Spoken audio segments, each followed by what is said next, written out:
Você vai ouvir agora Por Trás da Mídia, o podcast que te informa o que não foi dito, com os jornalistas Marco Vieira e Digina Torres. Olá, eu sou Marco Vieira. Olá, eu sou Digina Torres. No ar, mais um episódio do podcast Por Trás da Mídia. No programa de hoje falaremos sobre voluntariado, esse amor ao próximo que não mede esforços para fazer o bem. E ainda temos o fato e o fake da semana. O período diurno não foi suficiente para fazer todo o percurso. Por questão de segurança e para dividir o meu dia com outras tarefas, havia decidido que naquele sábado pararia às 18 horas. Mas já passavam das 21h40 quando saí de casa. Não resisti ao apelo de uma mãe que receberia uma das cestas básicas. Ela me disse que faria a primeira refeição do dia com aqueles alimentos que estavam comigo.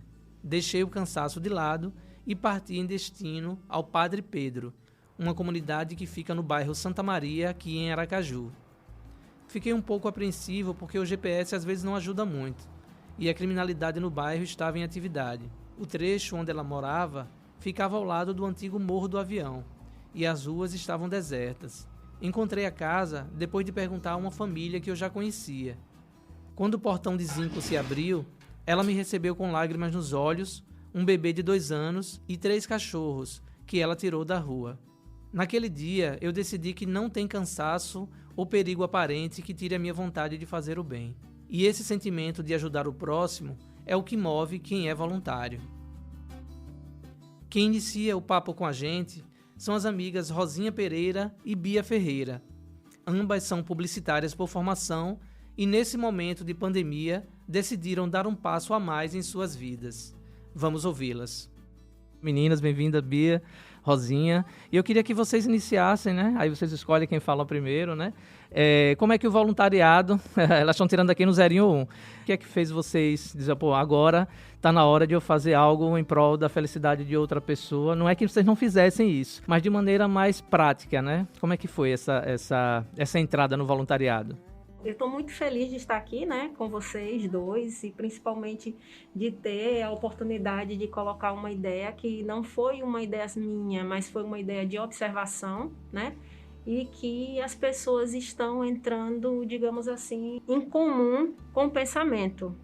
Essa questão do voluntariado vem por uma própria necessidade que eu já tinha há muito tempo, de sempre procurar alguma coisa para tentar ajudar o próximo, ajudar a quem está próximo ou alguma situação que eu vivencie, que eu observe, né?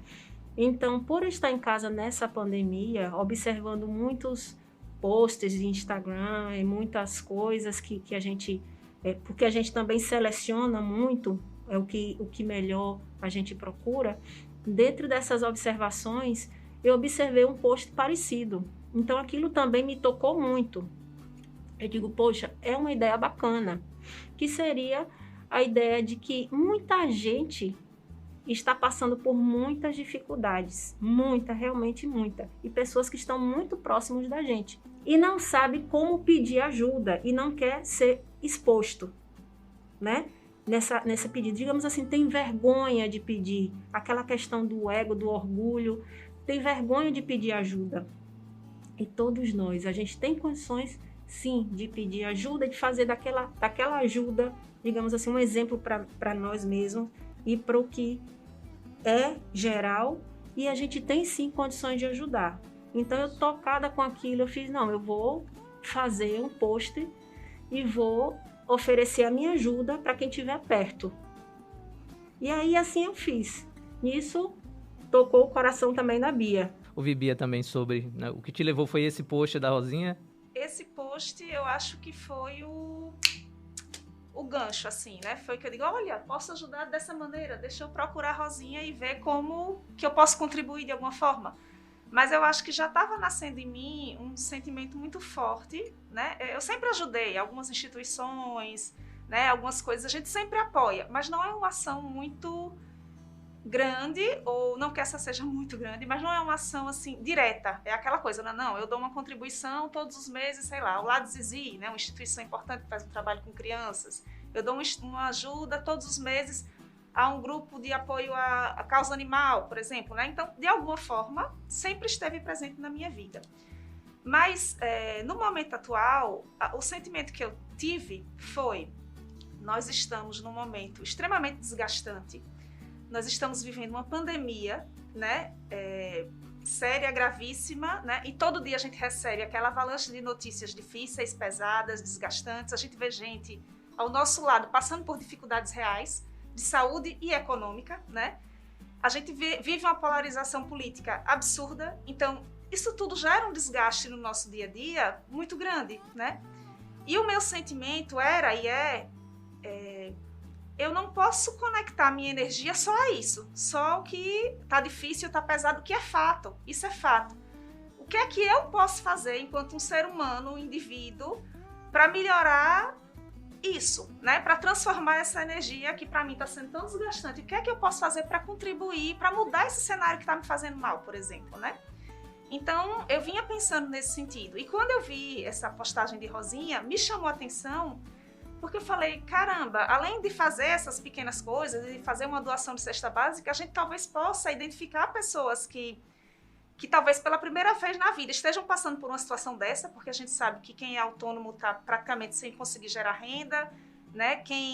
Muita gente desempregada, né? Então, a situação de muitas pessoas mudou drasticamente. Então, quando eu vi essa postagem de Rosinha, eu falei, gente, eu posso, né, junto com outras pessoas, fazer algo mais. E, em vez de focar no problema, na doença, no desgaste, no sofrimento, eu vou focar em algo positivo, algo que transforme a realidade de uma família. E como é que está sendo a repercussão dessa ação? Eu comecei a buscar nas pessoas que eu sabia que poderia ter, lembrar das histórias das pessoas, né? Então, quando eu comecei a postar, chegaram, olha só a situação, como, digamos assim, como o ser humano digamos assim, um bicho esquisito no geral também. Quando eu comecei a ajudar, apareceram pessoas que queriam ser ajudadas, apareceu uma que foi assim, Rosinha, olha só, fiquei desempregada, eu sou cabeleireira, eu trabalhava há anos, eu trabalhava autônoma, certo? E não tenho dinheiro nem para pagar minha conta de energia. Ótimo. A gente não se envolve com dinheiro, a gente não arrecada dinheiro. A gente procura uma pessoa, um benfeitor que vai lá, gente, tem essa conta de energia aqui, você pode pagar? Ela é baixa, certo? A gente repassa aquele código de barra. Hoje em dia tudo é delivery. Então, a gente entrega a pessoa que está disponível a pagar uma cesta básica, a gente manda o endereço da pessoa, diz, você vai pegar e vai mandar para essa pessoa. Então, chega o retorno. Recebi, muito obrigada. E ao mesmo tempo que eu queria falar que o ser humano também é uma coisa esquisita, que a partir do momento que o pôster foi muito claro qual era o objetivo, tanto é que tocou Bia, que chegaram pessoas brincando com essa situação. Gente, se você está precisando e você tem vergonha de pedir, por favor, me procure no privado. Se você não tem como alimentar o seu filho e você tem vergonha de pedir, me procure no privado que a gente vai tentar ajudar. Não é uma promessa que a gente vai fazer, mas a gente vai fazer de tudo para buscar uma solução para aquilo. E assim a gente está tentando conseguir, digamos assim, um trabalho de formiguinha, um trabalho de conscientização. Eu não sei nem se é de conscientização, mas é um trabalho de solidariedade, de buscar o ser humano que há em você, independente de polarização partidária, independente de credo religioso, independente de qualquer coisa que você tenha, você consegue ajudar. Tanto é que todas as pessoas que estão sendo ajudadas, nós já vamos agora aqui para a terceira, né? Todas as pessoas que estão sendo ajudadas, elas são anônimas. Elas vão ser anônimas. A gente não vai expor essas pessoas. A gente marcou uma reunião virtual para justamente entender o que é que a gente ia fazer, porque existia esse sentimento de querer fazer, mas não estava claro o que a gente ia fazer, como a gente ia fazer, né? Como a gente ia mobilizar, principalmente como a gente ia chegar nessas pessoas, que eu acho que talvez seja a maior dificuldade. Como Rosinha falou, o nosso meio ali, talvez as pessoas não se exponham tanto, seja mais difícil chegar, né? Mas aí foi quando a gente definiu, que eu acho que foi importante, a gente botou luz sobre os nossos pensamentos, que seria preferencialmente, né, mães, né, mulheres, mães. Não quer dizer que essa família não tenha um marido, né, não tenha uma figura masculina. Já teve situações que teve, mas prioritariamente nos tocou a situação de uma mulher, mãe, que perde o emprego ou que perde a oportunidade de gerar renda, né, muito provavelmente por motivo da pandemia mesmo, das restrições, né, e que está com dificuldade real de sustentar a sua família. Então, aí a gente definiu, para deixar mais clara como foi a ação que a gente, né, pensou. A gente definiu que o que é minimamente necessário para que essas famílias se mantenham com o mínimo de dignidade. Por isso que a gente incluiu a energia elétrica, porque senão nenhum alimento ela não consegue guardar, né? Não tem luz, que é uma coisa mínima, né? O gás, né? Se ela tiver com dificuldade de acesso a gás para cozinhar, a água, né? E o alimento, né? E aí esse alimento, seja cesta básica, seja uma cesta de frutas e verduras e raízes, né? Então Vocês pensaram em todo o processo, não só no alimento em si, mas como esse alimento vai ser consumido. Sim, porque a gente é mulher, mãe, tá dentro de casa, né? A gente sabe que não adianta chegar uma cesta básica, se a pessoa não tiver um gás, ela não vai cozinhar o feijão e o arroz para alimentar a família, né? Então a gente imaginou, essa foi nosso pensamento, né? Meu Deus, que essa pessoa tenha a tranquilidade de ter gás, energia, água e o alimento minimamente para manter essa família. E mais, a gente definiu que essa ação a gente manteria minimamente para essa família por 3 meses. Porque o nosso sentimento, Marcos, é que uma pessoa que está num buraco, se enfia no buraco, não vê luz, não sabe para onde olhar, não sabe, né? Não vê luz naquele túnel, né? Ela precisa do mínimo de tranquilidade para repensar o que é que eu posso fazer, o que é que eu posso fazer talvez dentro da minha casa para gerar uma renda, né? Eu posso vender um picolé, que seja aqui um geladinho aqui na minha comunidade, né? Entre os meus vizinhos. O que é que eu posso fazer para mudar essa minha realidade? Se a pessoa não sabe o que vai comer amanhã, se a pessoa não sabe como que vai pagar a energia do próximo mês, é muito difícil ela se concentrar em algo diferente. Porque é a necessidade de sobrevivência do ser humano. É anônimo quem recebe e anônimo quem doa, porque a gente não quer promover ninguém, nem a gente, não é esse o objetivo, né? Então, uma amiga, por exemplo, que na nossa primeira ação pegou a energia, ela pegou a energia dos próximos 3 meses dessa família, né? A amiga que pegou a cesta básica, que foi uma cesta básica, mas não foi só aquela cesta básica, feijão, arroz, ela botou um detergente, ela botou uma água sanitária, porque a consciência dessas mulheres de que tem outras necessidades dentro de um lar, mínimas, né? Então, ela se comprometeu pelos próximos 3 meses, sabe? Então, assim, é isso, não é a necessidade de promoção, porque a gente não precisa nem quer isso, é a necessidade, talvez, e foi por isso que esse convite em especial nos alegrou e nos trouxe com tanta felicidade, de talvez inspirar alguém a fazer um pouquinho dentro da sua realidade. Marquinhos, uma coisa que me tocou muito nessa... Eu me chamei de Marquinhos, Fica à vontade. Íntima. Já íntima. Uma coisa que me tocou muito nessa pandemia, né, foi a questão até da minha própria vivência dentro de casa. Porque eu sou mãe solteira, eu vivo com meu filho aqui dentro aqui dentro de minha casa, e a gente ficou confinado. É uma criança de 5 anos, e a gente ficou completamente confinado, tentando nos proteger de tudo, certo? Contando algumas vezes com a ajuda da família. E foi uma coisa assim, uma experiência que ao mesmo tempo que uniu muito mãe e filho, mas ao mesmo tempo foi muito desgastante. Está sendo muito desgastante, psicologicamente, fisicamente. Então, eu me vi eu acredito que Bia também está nessa mesma situação. Eu me vi num túnel, sem luz no início. O que é que eu vou fazer? Porque tudo parou. O meu negócio parou. Eu tive que parar. Eu tive que, digamos assim, que reorganizar a situação. Eu já estudo enfermagem, né? Então, não é uma coisa fácil. Meu filho ia para a escola e eu ia para a faculdade. E agora? A escola do meu filho está sendo dentro de casa, né? A minha faculdade está sendo dentro de casa. Meu filho almoçava na escola, ele tem que almoçar agora em casa. Eu tenho que fazer almoço, eu tenho que limpar a casa, eu tenho que... Me desculpe o palavrear, mas eu tenho que limpar a bunda, eu tenho que cuidar de uma febre, eu tenho que lavar roupa, eu tenho que manter, eu tenho que brincar com criança, eu tenho que ser mais mãe do que mulher, eu tenho que dar conta de relacionamento que também está isolado, né? Então, é uma situação que foi... como é que eu posso dizer, se vocês me ajudam, que às vezes... Desgastante, desafiadora. Desafiadora. E eu imaginei, disse, poxa, tem mulheres que estão nessa mesma situação.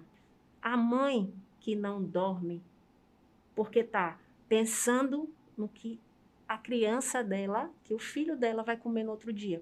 Como é que faz? Eu tenho pensado muito nisso, sabe, Rosinha? Quanto ainda de desapego a gente vai ter que viver por conta dessa pandemia. E desapego material, né, para quem está com dificuldade material, desapego de pessoas amadas, porque a gente tem perdido todos os dias pessoas que a gente quer bem, que a gente ama, que a gente, né? Então está sendo realmente esse último ano, né, um ano de desapegar e de repensar a vida. De verdade, eu sinto isso em várias esferas, né? Tem gente que está nesse movimento e está percebendo e está aproveitando o que há de oportunidade nisso. E tem gente que está, né, se fechando e se carregando das energias realmente, né, difíceis e pesadas e densas e só do problema, né? Eu acho que volta para aquele assunto, né? Tem gente que está focado só no problema. Exato. E no desafio que está sendo vivido, né? E nos desapegos que está tendo que, né? Porque não tem jeito que você vai deixar aí, você vai ter que deixar aí, né? Isso. Mas vamos focar, talvez, no que a gente pode transformar, né? Eu acho que meu sentimento tem sido esse. Sim. E eu concordo com a Rosinha. Para essa mulher, né? Para essa família, que além de todos os problemas que a gente está vivendo, eu também tenho um filho pequeno, né? 6 anos agora em março ele completou. Também foi uma fase muito desafiadora. Eu, graças a Deus, não tive problemas, assim, restrição financeira, né? Meu trabalho foi preservado.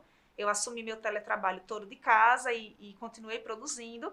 Mas, apesar de minha renda estar mantida, a vida era outra, né? A realidade era outra, né? Você se manter produtiva com filho pequeno em casa. Não é fácil. Eu sei da minha condição de privilégio por ser homem, e de como é difícil para vocês que são mulheres cuidar disso tudo, né?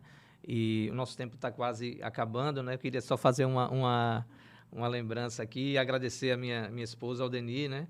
Eu lembro que no final da década de 90, início da década de 2000, a gente passou por muitas dificuldades, né? E ela, com 8 meses de grávida, ela saía com a caixa de geladinho, a pé, do Bugio ao Dom Pedro, para vender essa caixa esses geladinhos uma escolinha particular, enquanto eu estava batendo perna pela cidade, procurando emprego e tudo mais. Né? Então, sem essa força feminina, na minha vida, eu não teria conseguido, né, os destaques que eu tive na minha profissão, né, lançar um livro em 2019, o Salinas, né, tem uma história profissional muito bonita e ser um profissional muito respeitado aqui em Sergipe por isso, né? Então, essa força ela é necessária e ela impulsiona outras pessoas também. Então, eu quero parabenizar primeiro vocês, né? Com certeza está inspirando outras pessoas a também fazerem isso. E quem quiser e puder ajudá-las, ou estiver precisando de ajuda, entre em contato pelo Instagram, @mariasemrosas, da Rosa Maria Pereira, a Rosinha, e pelo Instagram da Bia Ferreira, o @BiaFerreiraB com 2 Fs. Repetindo, @BiaFerreiraB com 2 Fs. Eu queria agradecer a vocês mais uma vez. Vamos ajudar o pessoal a acessar, né, o @ né, o Instagram pessoal delas duas, para que a gente continue aumentando essa corrente do bem, fazendo bem para quem a gente puder aí, tá bom? Muito obrigado pela participação de vocês duas. A gente vai agora para o nosso apoio cultural e logo depois a gente vai falar com a Kênia Moura, que ela faz parte de uma ONG que se chama Mães pela Diversidade.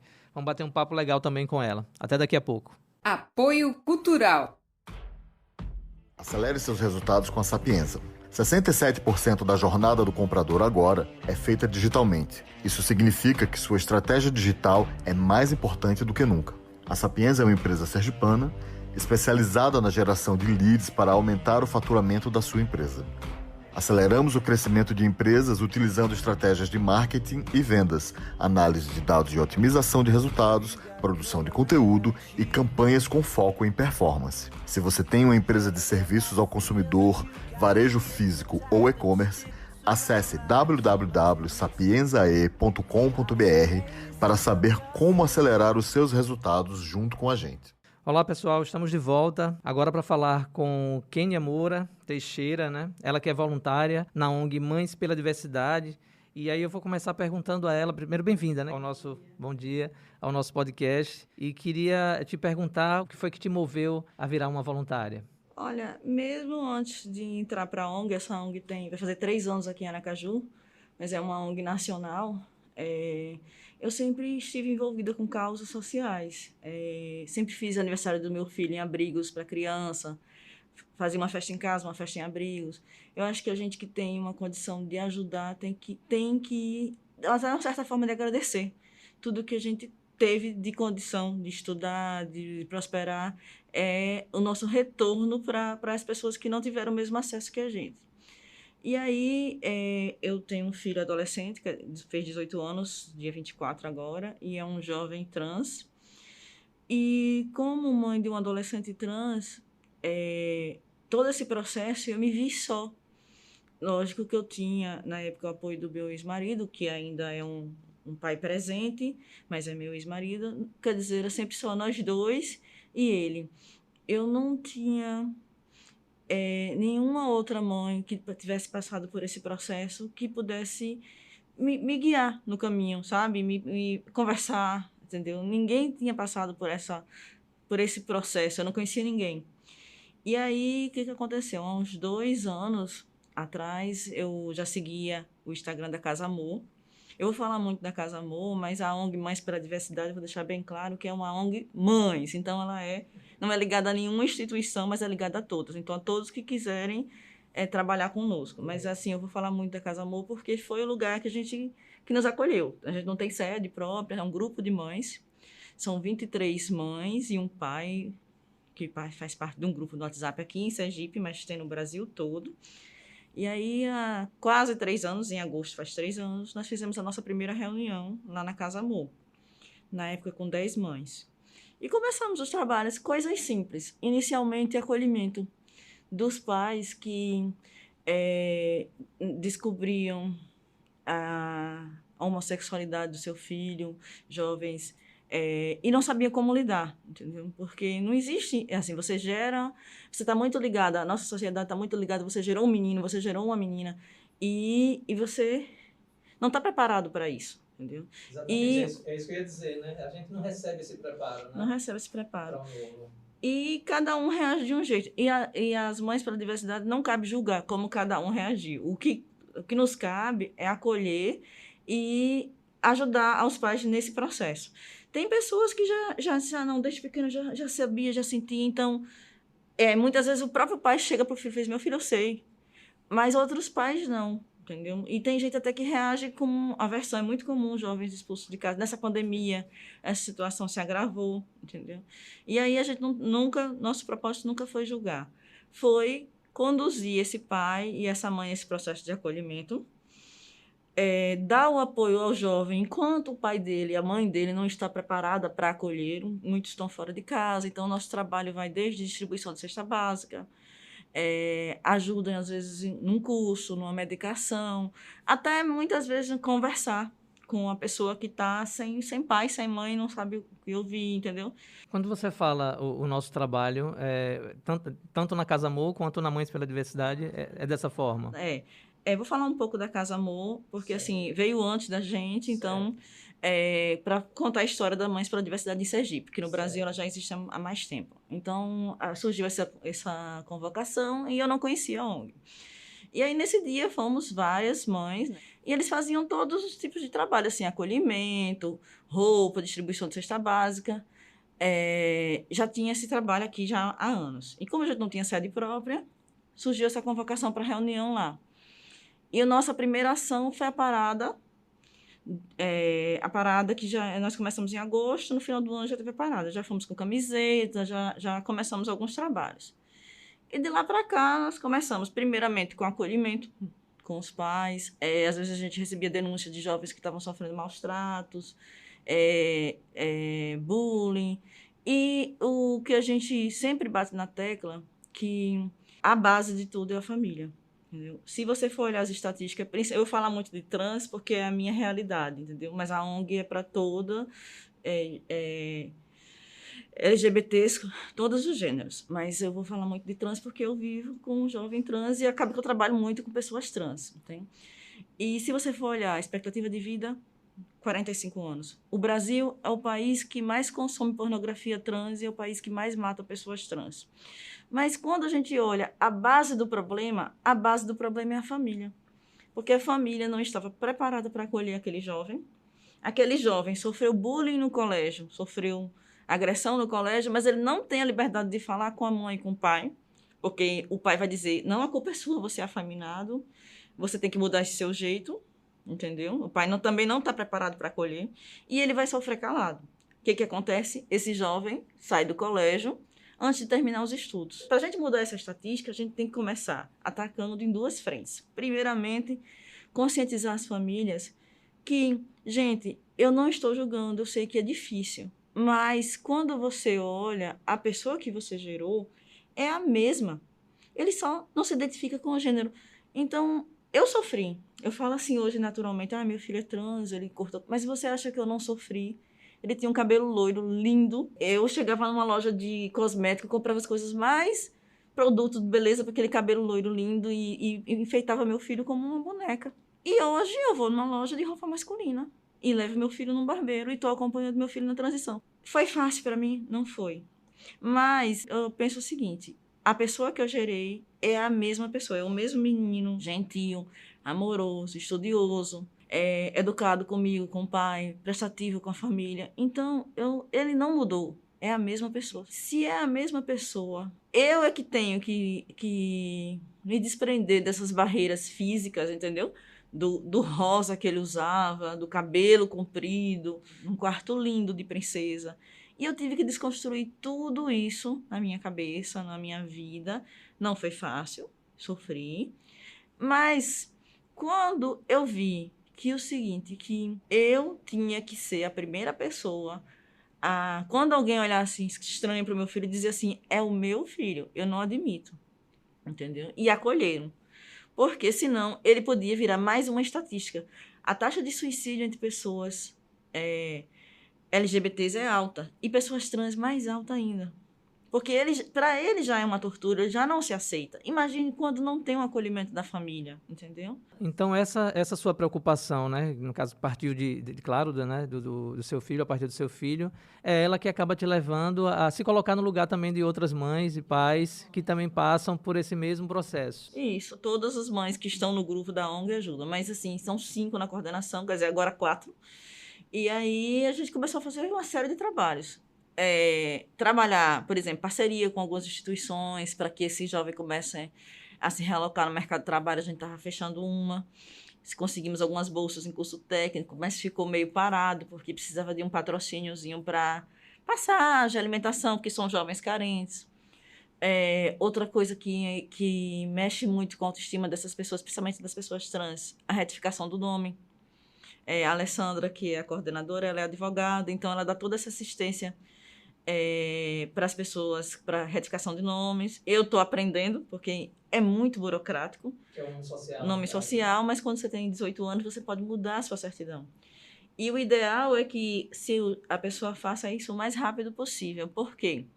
Você começa numa vida acadêmica, você começa a produzir trabalhos e depois você vai ter que mudar todo o seu histórico. Então, a emissão de um diploma de nível superior, uma segunda via, você paga. Você não paga, quer dizer, se você for carente, existe o direito à hipossuficiência, né? Que você pode requerer. Porque imagine, por exemplo, um jovem que você vai entrevistar depois, né? Que foi um caso de retificação de nome, ele já tem nível superior, já tem pós e tal. Então, ele vai ter que mudar todos os certificados e tudo isso é taxa. Então, é um trabalho simples, mas para a pessoa que tem um nome. Imagina você estar vestido de mulher e você está numa recepção de consultório e a pessoa chama um nome masculino. Então, nós trabalhamos em parceria. Por exemplo, a Remonta é uma clínica que faz acompanhamento psicológico. São 2 jovens que submeteram um projeto para um financiamento e ganharam, e aí elas montaram uma clínica de acompanhamento psicológico. Aí, quando a gente tem cesta básica, algum assistido dela está precisando, essa cesta básica chega para ele também, a gente vai se comunicando. Quando a gente tem algum jovem que está sem acompanhamento psicológico, que está precisando, a gente, Marcela, você pode ajudar? Então, nós trabalhamos em rede, porque eu acho que em rede a gente consegue alcançar mais. Aí eu queria te perguntar, Kênia, nesse processo todo, né, a quem é voluntário acaba se relacionando com vidas, né? Tem algum desses encontros, alguma família, assim, uma história que tenha te mexido, assim, nesse período que você está como voluntária? Nós temos algumas histórias. Por exemplo, uma mulher trans que foi expulsa de casa aos 12 anos. Retificamos o nome dela recentemente. O que aconteceu? Não estudou, teve que ir para a rua trabalhar, sofreu violência. Hoje ela está num emprego, assim, mas poderia estar num emprego melhor. Hoje, graças a Deus, ela trabalha num condomínio. E aí, num condomínio bem inclusivo, onde tem pessoas, tem gays, tem lésbicas, então ela trabalha lá em desse condomínio, tem um emprego digno. Mas sofreu muito. Aí, um outro menino também, que é um jovem trans, chegou a ser casado com um homem, tem um filho, e não sofreu, não teve esse acolhimento. Então, trabalha na rua limpando o sinal, vive só, entendeu? Aí, outras histórias de que é essa história, essa realidade que nós estamos querendo mudar, de pessoas que têm a família ao lado, tá em casa, então não sofre agressão, não passa necessidade, consegue terminar minimamente os estudos. Então, a gente consegue ver a importância da família para qualquer pessoa, qualquer gênero, como isso é capaz de mudar a história dessa pessoa. Porque imagine você se ver aos 13, 12 anos, tendo que trabalhar, vivendo de favor na casa de um amigo ou na rua para se manter, entendeu?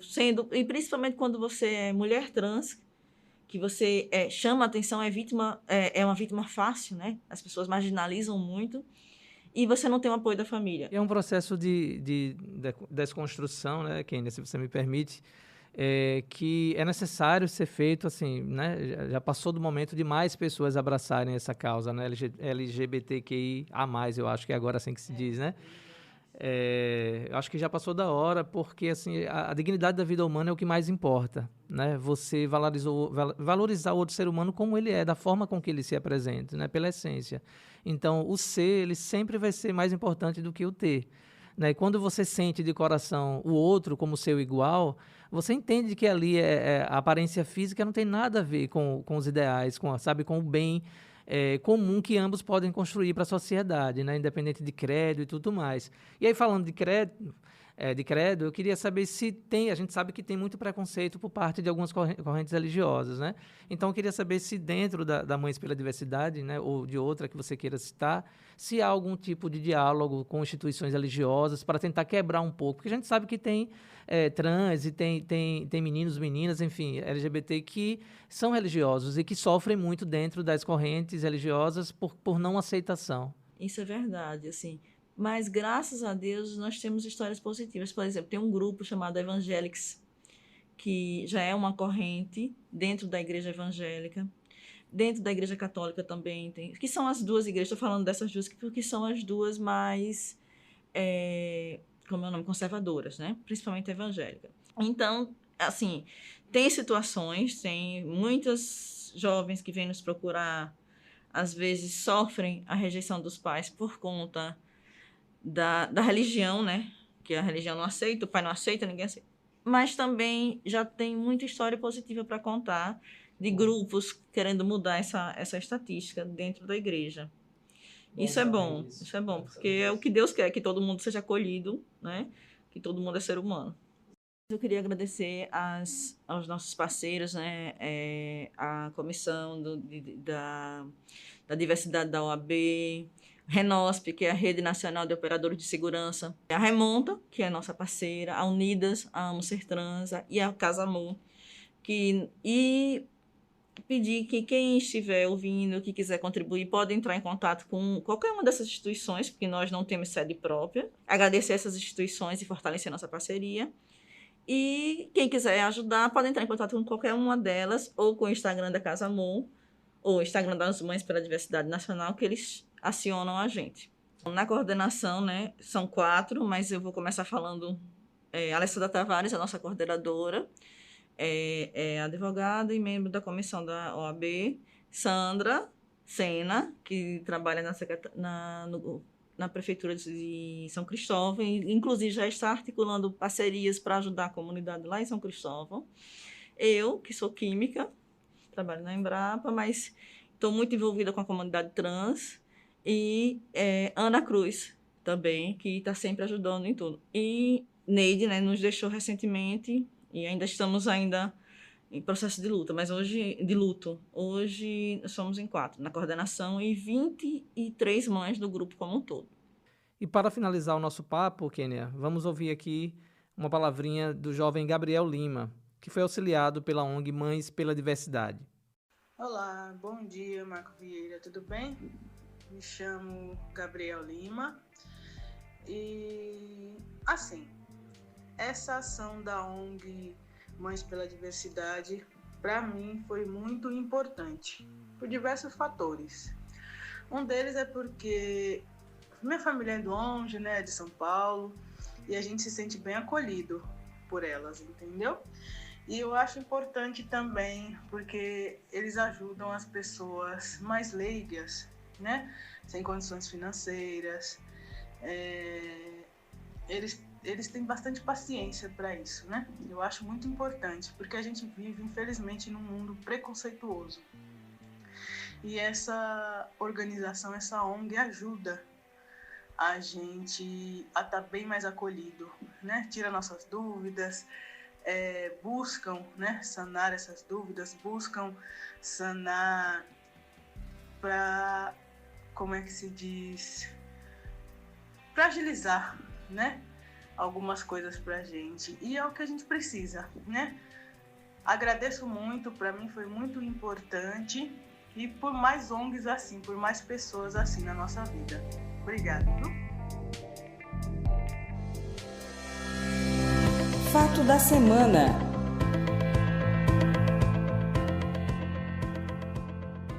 E o fato da semana foi a queda de braços dos homens da capa preta. Cássio Nunes, ministro do Supremo Tribunal Federal, em decisão monocrática, liberou geral. Após ser acionado por juristas evangélicos, passou a canetada e autorizou a abertura de igrejas para receber seus fiéis. Uma decisão que deixou os gestores municipais com dúvida. É para cumprir o que foi decidido pelo plenário do STF, de que as prefeituras e estados têm autonomia para direcionar da melhor forma os procedimentos no combate à pandemia, inclusive decretando lockdown ou toque de recolher, ou é para seguir a decisão do ministro? O prefeito de Belo Horizonte, Alexandre Calil, saiu com uma nota dizendo que, apesar do apreço pela vida, decisão judicial se cumpre, mas já acionou o presidente do STF para ele decidir o que vai prevalecer. Fico me perguntando aqui como um jurista evangélico atuaria em um caso de intolerância religiosa, contra um praticante do candomblé, por exemplo. Seguiria a Constituição ou o argumento bíblico de algum fanático para propagar a intolerância? Fake da semana. Lembrando mais uma vez que esse quadro são para aquelas notícias tão absurdas e surreais que parecem fake, mas infelizmente não são. O fake aqui nesse caso é uma ironia, tá bom? Diante do quadro gravíssimo por que passa a saúde brasileira, alguns começaram a entender a importância do Sistema Único de Saúde, o SUS. O que seria da maioria da população se não existisse a saúde pública? Precisamos exigir mais investimentos para fortalecer o SUS e cobrar dos deputados e senadores que aprovaram o congelamento dos investimentos por 20 anos uma mudança de postura em relação ao tema, que eles atuem com a mesma eficiência dos componentes da mesa diretora da Câmara, que aprovou um aumento de 170% para auxílio saúde dos deputados. Isso mesmo, 170%. Consideraram o valor de 50 mil ultrapassado e aumentaram para 135 mil reais. Que tal uma campanha nas redes sociais para os deputados do seu estado se manifestarem sobre esse aumento absurdo? Fica a sugestão. Esse foi o Por Trás da Mídia. Esperamos vocês na próxima semana.